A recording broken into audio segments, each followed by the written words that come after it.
अरे देखिए,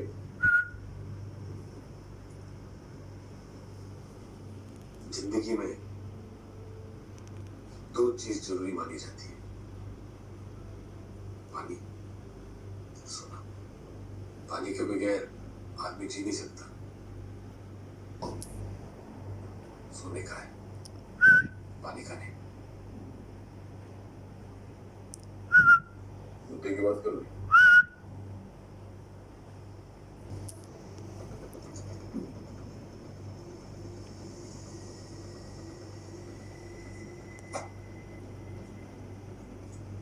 10,000 इसका मैं 10 लाख बना सकता हूँ।